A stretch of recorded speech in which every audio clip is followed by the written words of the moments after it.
I thought you were gonna keep going, Will. I was about to West Side Story this bitch. Anyway, you're gonna go see Virik in prison. Yes. So, you go there with. I mean, this is the day after you went there last time. You know, you go there with Aelnor. You can show her the way there. The guards are like, "Oh, you're going to see your friend again." Yes. Also, wanted to ask: are there any prisoners in particular who need healing? Any form of plague, anything like that you noticed? Everyone should be. There's a few prisoners who don't leave their cells. We should take you on a loop of them. They probably would still be infected. That would be good. Yes, thank you. That would be very helpful indeed. And I was hoping to speak to Otto. Oh, he's not here. No? No. Can I make an appointment with him? They kind of like look at each other. He doesn't usually like talk to anyone really. I'm sure we could ask, send a letter. You've been doing good deeds. We'll put a good word in for you. He probably already knows. We think we might have a job for our associate who we brought in that might redeem him in some way for his transgressions. Yeah, no, I get that. Some service for the community. We'll, kind of like knocks the armor of the guard beside him because there's like two at the door, and like, you go and send that off to Otto. It's like, yeah, sure. We'll start marching off, and they will let you inside, where the prisoners will go and find you, Virik, and bring you to the main chamber inside, where people are having a little bit of breakfast. You guys can, again, because they don't really do visitation, but they will show you to Virik when you're in there with the hodgepodge of folks. But the guard will say, like, if you want to do a round of the ones in solitary, we can do that once you're done. That sounds good. Yes, like that very much. We'll need to make sure, again, it's as I said yesterday, just don't want to have contamination going back out into the city after we've put in so much work in purifying Absolutely understand that. I mean, I don't understand. I thought that you got ill from the bad air, but you're saying it's the bad water. I don't get that, but you guys know what you're talking about. It's been a difficult thing to source out, but air does occasionally cause sickness as well, but this particular sickness was caused by the bad water. So, but the water has been purified. That is something that we saw to, so it shouldn't cause any more problems. Just kind of motion you where like Virik would be brought in at this point. Yeah. There's a couple of people around, but last time you just kind of went to a corner of this underground room and they didn't really bother you. Virik, how are you? Same. Good. Would I have made any progress on finding information out on our mystery individual? No time has passed, really. Oh, okay. You said that sending, and then You had that sending, and then they walked here. So it's been like an hour, maybe. So no. All right. Well, why are you extra soon? I thought you were like gonna do other stuff. We are going to do other stuff, but we might be pushing to get you onto a community service gig, helping us take care of some forces that are putting pressure on some of the merchants of the city. Might help redeem you in their eyes. You can kill some ogres and help some people. Okay. Yeah. Sounds like a good idea. We'll have to see what Otto says, the lawmaker. Oh, okay. I was gonna ask. Okay. That sounds like a really good idea.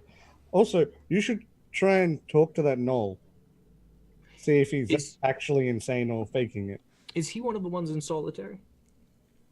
I mean, I wasn't in. I wouldn't have been in. You're not in solitary. So, yeah. But so no. You've never seen that Knoll be let out of the cell. Oh, I will say that then. So I don't think so, but I mean, I haven't seen him out of his cell yet either.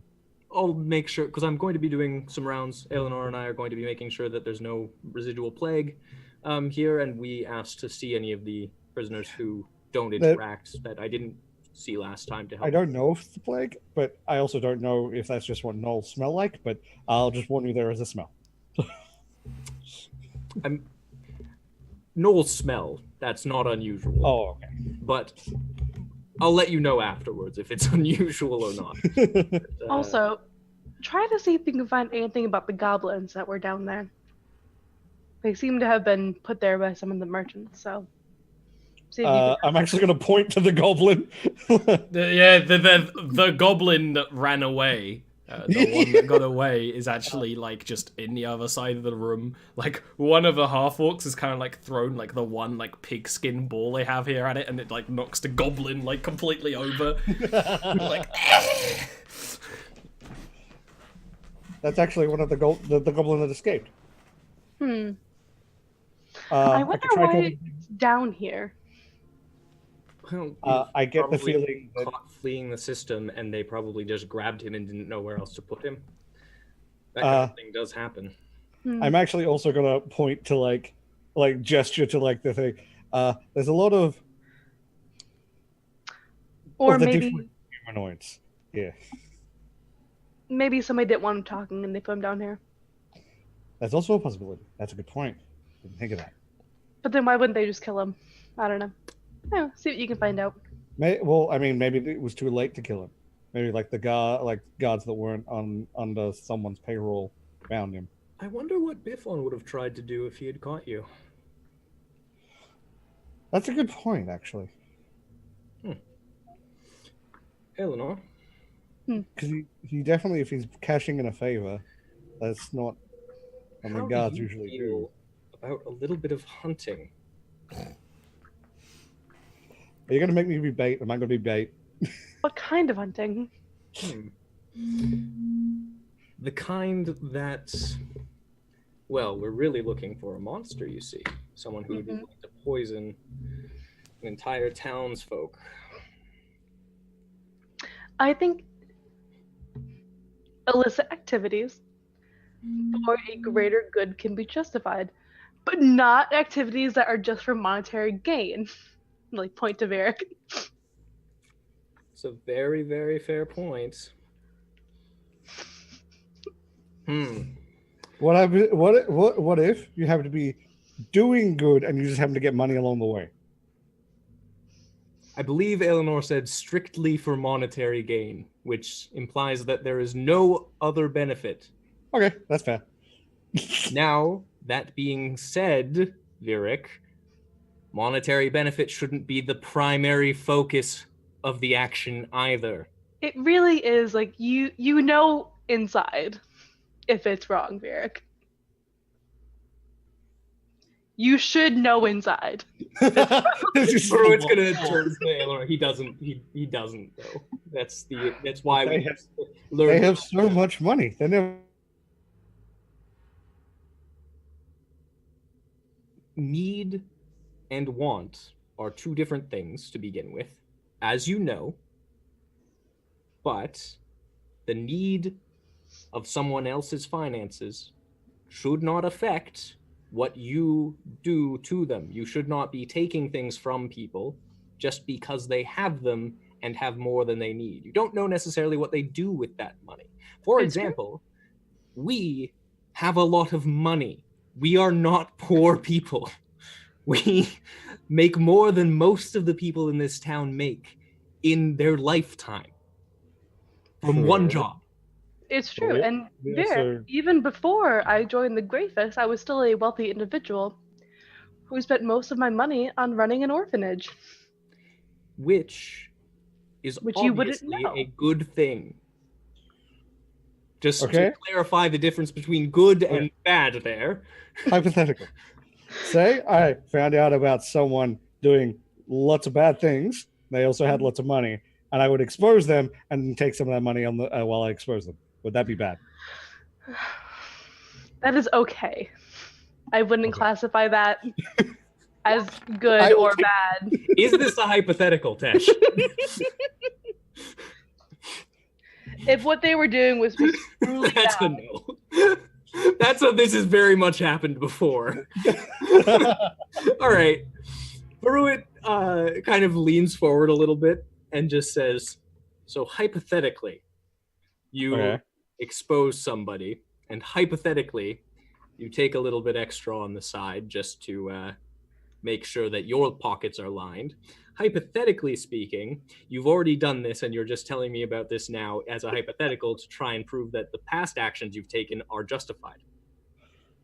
Might also be making future plans. Yes. Well, reel those back a little bit, shall we? Okay. I think we need to have like a clear line for you for what is bad and okay to steal from, because I don't think you're capable of making that decision yourself. So I would like to point out, tell us what you're doing, where you're going. We're not going to be mad at you. We just don't want you to get hurt. But we can help you, and we can guide you elsewhere. For if instance, we believe this to be wrong. If you were to look into merchants in this city, and you pick one, and you think that this person is doing so much with their money, but none of it good, and you want to take from them, we would look at what those terrible things that they're doing are, and look at maybe dealing with that problem as And the also, inherent problem. Vic, we know that there are bad merchants in the city, and I can't my voice down for this one. Because we were told that they were causing the plague. So perhaps we could find out who that person is, and then you can rob them. Fair. I needed money to make contacts to find out who they were. We have money, Vic. You can use that money to make contacts. It's what the party fund is for. Yeah, but I already made Right now, it's for drinks, because Tobias now. has that money, and he's in pain. Yeah, but I already made you guys spend so much of the party money before, so. Eric, this is a goal that we all share. You're not making us do anything. And even if you did want something for purely selfish reasons, that was a lot. We would help you for it if you're willing to steal for it. Okay. But you have to be willing to talk to us about it. Again, we just want to know what's going on with you so that we don't wake up one morning, you gone, we have no idea where you are, and you be dead in a ditch somewhere. Some horrible man standing over your body having done horrid things to you. Okay. I understand. Okay. We just care. I'm sorry That's I all. raised my voice. I'm not mad at you, son. I mean, No, that's fair enough. I'm sorry I didn't talk to you about it. as long as you understand and you're going to talk to us about these things in the future. I do. Good.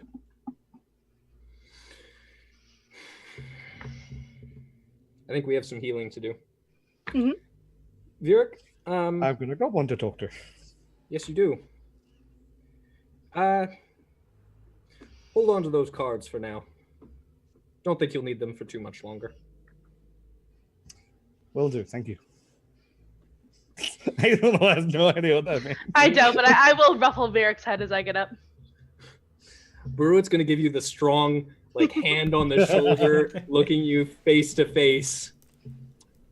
You're turning into a good man, Virik. You'll get there. Oh.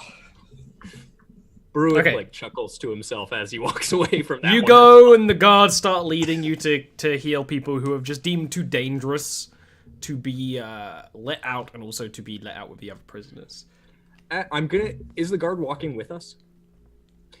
I'm asking him the story of every single person that we go to. I'm sure none of them will be of note except for maybe the Knoll. It's nearly always they were found inside the city gates, and they had done something, like they killed someone or something. There are hobgoblins, there are half ogres, there are mostly monstrous races, or just people, or just murderers who didn't even have a good reason. Like straight up, this is one of those towns where you can kill someone if your peers decide that it's a good enough reason. But Yeah. Eventually, the Knoll is one of the last people you get to. Like, yeah. We don't see a lot of Knolls. They inside the town. This one wandered inside, laughing and chattering, and we just kind of put it away down here. It kind of hasn't really been hurting anyone, but it kind of just creeps everyone out. And we know what Knolls do. We've had to keep them away from the town gates before. This is like it's harmless. It's just, I mean, like, look at it. And Virik hasn't got a good look at this thing yet. With your dark vision, because there's not much light down here, like, guard would be holding a torch. Yeah. Knolls are, the easiest description is a hyena person, right? This one is half-starved. The fur is kind of patchy, but the eyes are quite wild. But not in like a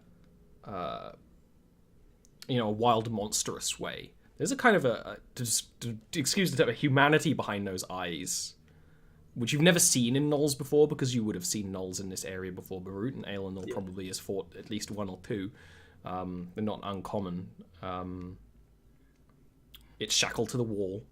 There's carvings all over the walls in what some of it you recognize to be the fiendish text. Some of it just looks like pictures. They're quite hard to figure out what they are.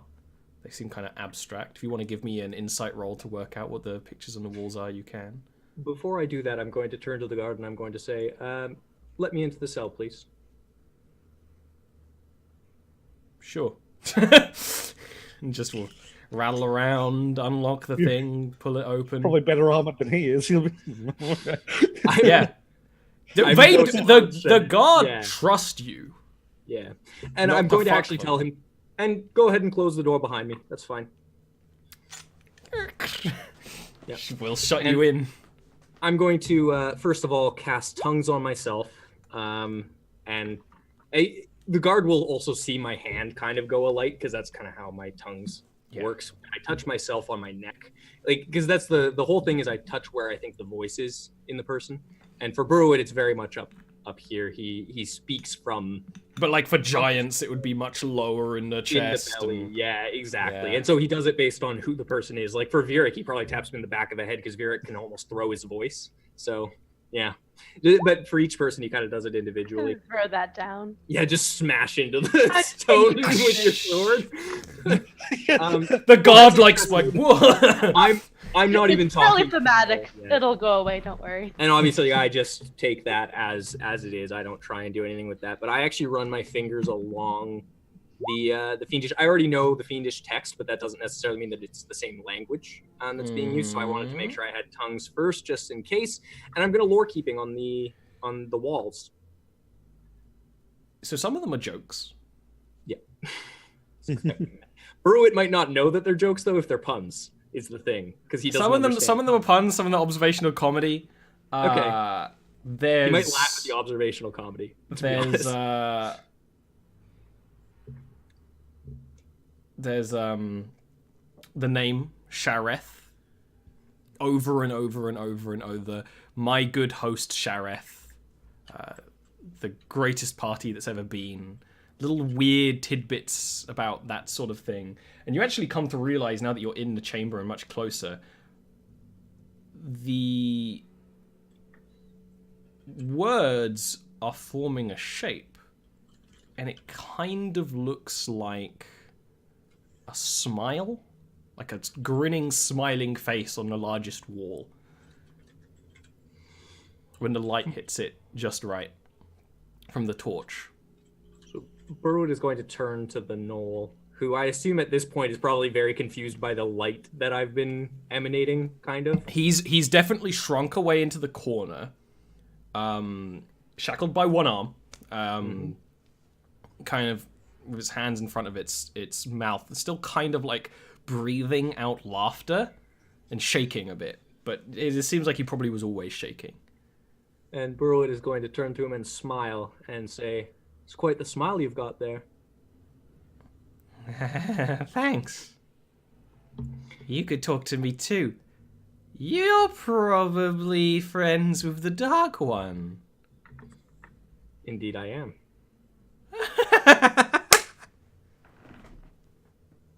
So, tell me, Sheriff, what's that all about? Oh, she's great. Tell me all about her. She's a great host. I never ate so much and drank so much, and the jokes, it pales in comparison. Oh. Why am I telling you this? Oh, I think Maybe because you you're want to. being invited to see Shareth as well. Maybe. Wouldn't that be interesting? Wouldn't that be funny?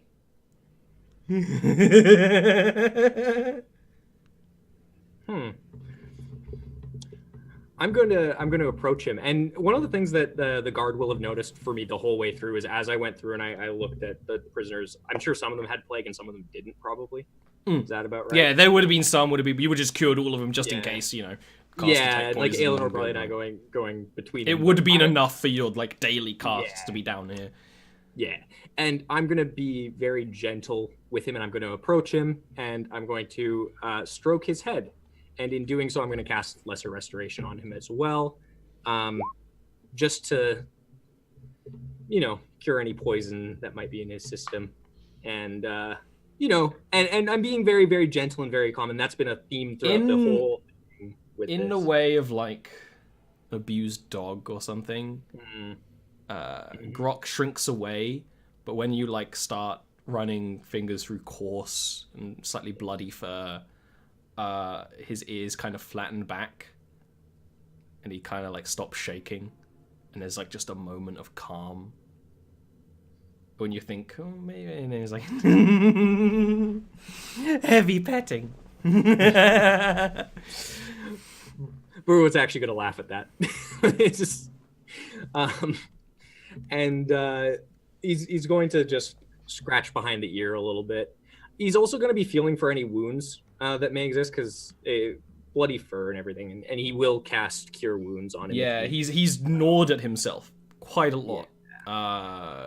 So you can cure that away. Some old wounds, some new wounds, kind of seal that up. It's like, have you got any food on you, a wise man? They put me on an all-almond diet down here, but that's just nuts.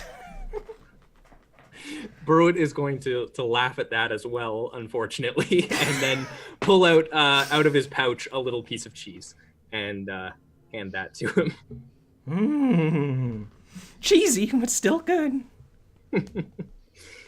So, tell me, when did you last see Shareth? Oh. Too long. I can't count days down here. There's not a sun to look at. I'm going to turn back to the guard. How long has he been here? That one wandered into the town round about the first snows of winter, so would it be 4 months or so? 4 months or so. Well, I'm going to turn to Grok and tell him the conversion, because I don't know exactly what your days are for within a month. But It's 30 days a month. I simplify it to the nth degree. I'm glad to hear that. Yeah. So I'd say it's been about 120 days since you came into town. So how long before that?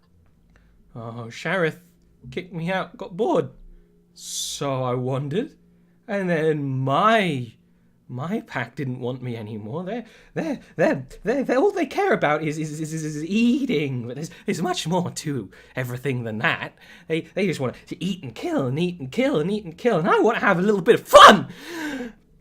So I kept going. They weren't fun anymore. I came over here. There's a lot of fun over here. There's jugglers and tasty little children and all sorts of things. I'd recommend not saying tasty little children around. It's people will think that you mean you want to eat them, and I know that you don't want to eat them. I do. Yeah, thankfully I'm the one who has tongues cast on. Yeah, exactly. but he's in zone of truth. Like, Yeah. Yeah, Oh, that's dear. okay. Oh boy. 0 to 100, real fast. he's still a null. Yeah, he's still a Noel. And I'm going to say, well, you know, my friend, the Dark One, he is an incredible acrobat. Does he do flips? Yes. He kind of like bounces a little on his hind legs with like a little nervous energy. Yeah. Oh, I can only ever hear his voice. But I can't see him. Well, that will have to change someday. Hopefully the two of you will get to meet face to face at some point.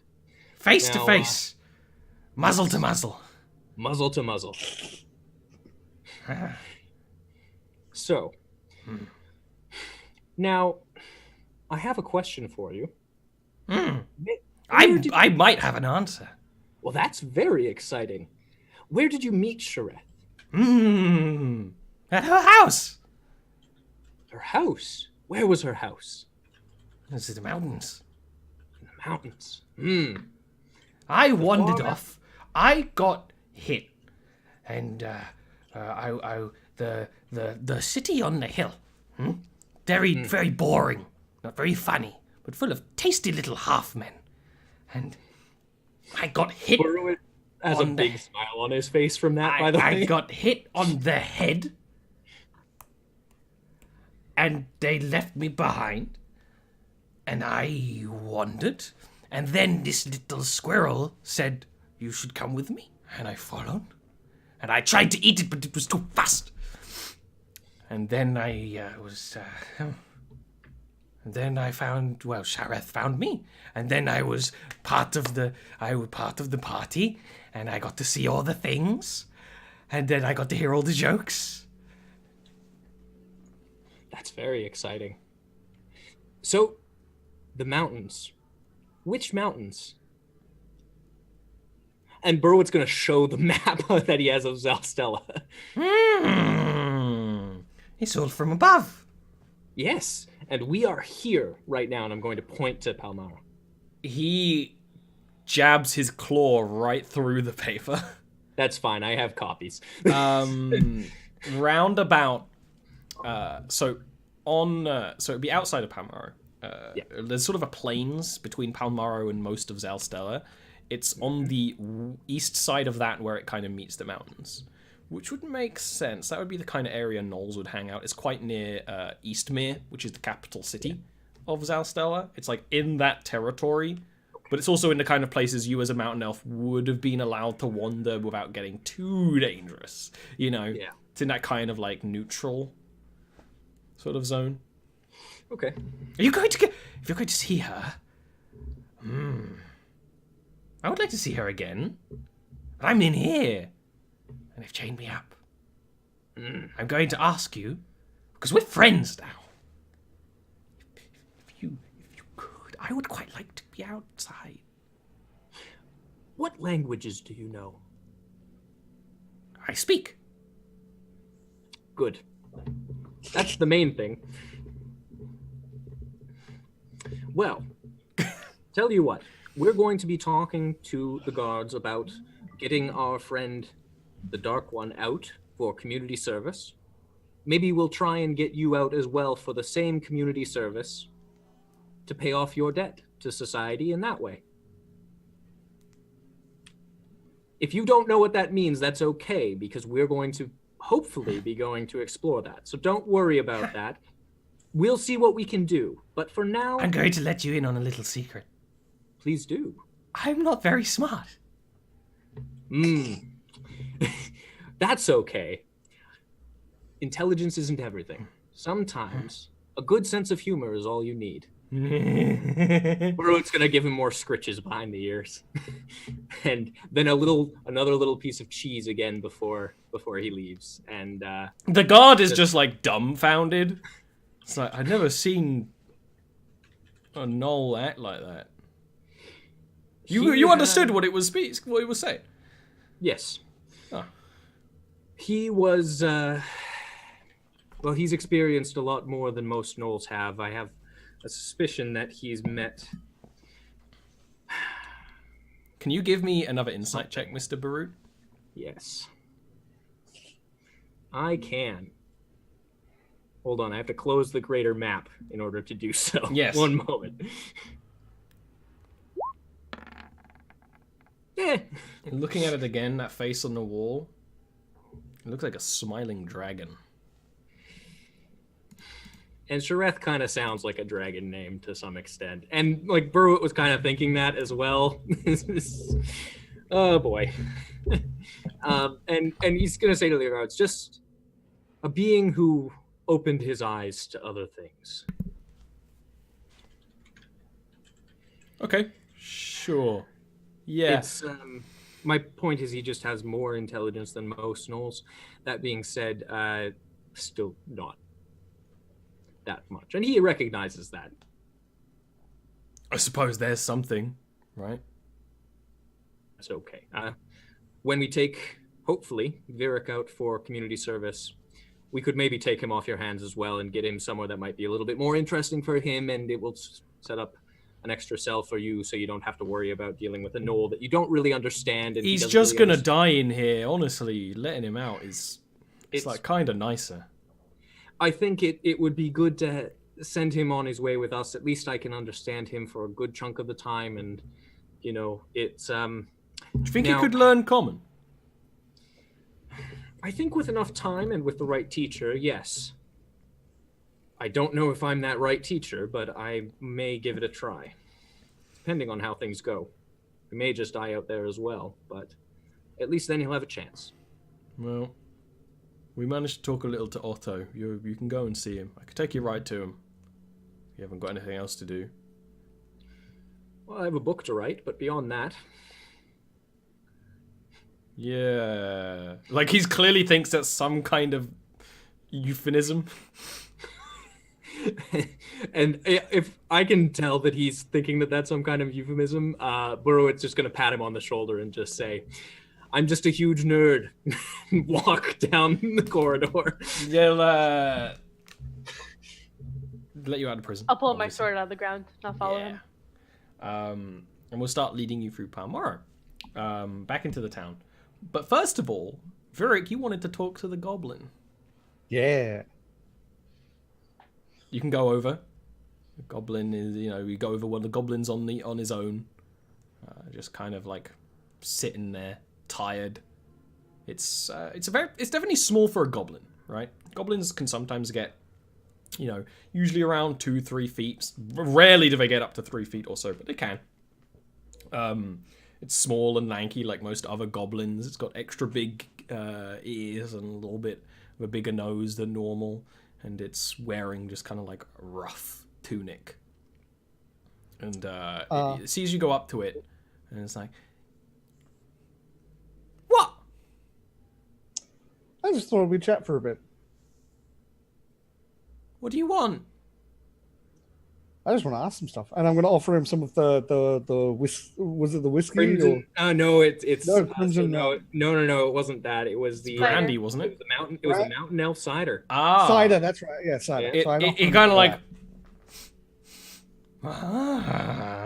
this buys you a drink, a questions or two. Just kind of like swigs at it, big in his little hands. So, what are you in for? How'd they get you? I was caught. I'm a goblin. I ain't allowed around here. I mean, how'd you get in? They caught me. No, to the town. Oh, I was with a bigger group. They died. Bunch of people went in and just Slaughtered them. I got out, but I didn't get out of the town. And they finded me. Oh. They chained me up. Brought me down here. Honestly, it's not that bad. If I went back to my... I would just be punished because everyone else died. I'd probably be dead. Oh. Yeah, that's no good. So what were your group doing down there? You can give me a persuasion check. Deception? You're asking a question. I guess you're feigning interest. I'll allow deception. Or feigning friendliness. I'm also It's trying that one. not It's to let know that I know that. Yeah, that they ignore were that. The whole thing is a lie. Fucking really? He kind of like holds the cider a bit stronger. And he's like, I don't know, goblin things. I was really hoping that he'd say something like that. That makes me. And he kind of like stands up, which makes him ever so slightly taller, and just kind of like marches off, like with a little bit of confidence, and then starts skittering when he's like a couple of steps away, leaving you ciderless. Okay. I'll try again a different day with a different plan. You notice when you go back to your cell later that Rock is much quieter. Still laughing a little bit. You don't hear him like biting himself or anything like that, or wailing. Oh, that's good. The rest of you are led through Palamaro town. With kind of hodgepodge of buildings that kind of naturally sprawled out the wall. It's in an area with nice sort of middle class-ish buildings. They're not the kind of super fancy place that the people with a lot of money would stay. It's actually quite an old building with old clay bricks and plaster that is all sort of faded and cracked. A nice little building which would have had a courtyarded garden in front and around it that is overgrown. It's overgrown in a kind of elven way where it's clearly a little bit deliberate, and then a little bit more than that. All the plant life here is overgrown. The building itself is a little disheveled, to the extent that there's actually some plants starting to grow on the roof. The guard will basically walk you up to the building, and it looks nice. It looks very simple, comfortable. He goes, "Otto's in there. I would knock and just, say what you have to say." Fair enough. I just want to do something really quickly. Feel free. Feel free to do something that takes around about 4 minutes. So that we can take a break before you actually talk to Otto. I was just going to say I want to roll insight on this guard, determine what his emotions about Otto are. So it seems that the guards respect him, but also are a little weirded out by him. The eccentric. But it's exactly in an eccentric kind of way. For what you've been able to figure out just over the last weeks and so, they pay the guards are paid by Otto. The laws are made by Otto, but not in a very controlling. I mean, this isn't the house of a dictator. No, this is a house of like a retired dude, right? But it seems that most of the guard force works out of a sort of not begrudging respect, but just a very simple respect, and kind of operates itself mostly. From talking to maybe, the tavern keepers and things, they do pay taxes to Otto in a kind of abstract way that pays the guard, and everything sort of flows. If this was any other town, he would be like the Baron or the Mayor or something, but it just seems like be a very different, calm sort of thing. The guard is obviously a little weirded out that it seems to you that the guard probably don't meet him very often. Everything is sort of done in seclusion, which is why he's like, yeah, I know where he lives, but I'm not going in with you, right? It'd be a bit strange. And obviously he hasn't allowed other people to see him for a time as well, because otherwise this wouldn't be such a strange request. Stuff like that. Okay. Okay. With that, we can take a little wicked quick break, and then keep playing in a sec. We're not murdering him, Aaron. She's just ready to murder everyone, aside from actual monsters. Unless You they're have to be hobgoblins. ready at a moment's notice. Burwitt is ready. He just doesn't want to murder people because he thinks he's a good person. Good party Haven't tag. met him yet. Even though one of the characters is in prison right now, one of them is drinking and fighting. We'll be back in a second. Technically,